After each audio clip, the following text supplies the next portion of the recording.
Hardik Pandya Mumbai Indians থেকে বেরিয়ে যাওয়ার পর কে হবে মুম্বাই ইন্ডিয়ান্সের নেক্সট ক্যাপ্টেন, এটা একটা বিষয়। রোহিত শর্মা, সূর্যকুমার যাদব, তিলক বর্মা এবং জসপ্রীত বুমরা, এই চারজন আছে এখন মুম্বাইতে।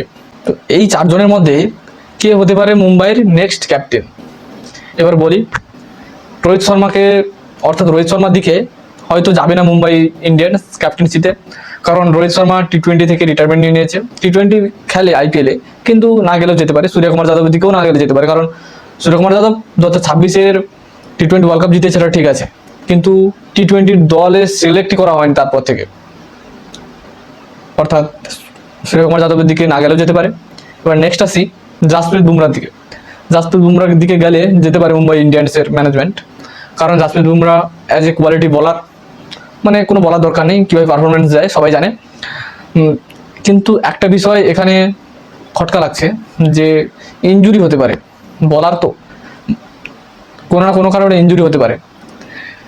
তাছাড়াও ইন্ডিয়ার হয়ে যখনই ক্যাপ্টেন্সি দেওয়া হয়েছে জসপ্রীত বুমরাকে, তখনই ভাই ভালো পারফরমেন্স দিয়েছে এবং ম্যাচটা জিতিয়েছে। আর মুম্বাইয়ের হয়েও ম্যাচ জিতিয়েছিল। তাহলে জসপ্রীত বুমরার দিকে যেতে পারে। আর আছে তিলক বর্মা। তিলক বর্মার দিকেও গেলে যেতে পারে, হাই চান্স আছে।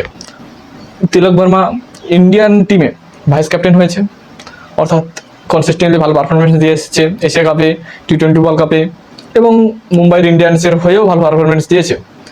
আর এটা হলো হয়তো বলতে গেলে তিলক বর্মার জন্য গ্রেট অপরচুনিটি, মানে ক্যাপ্টেন হওয়ার।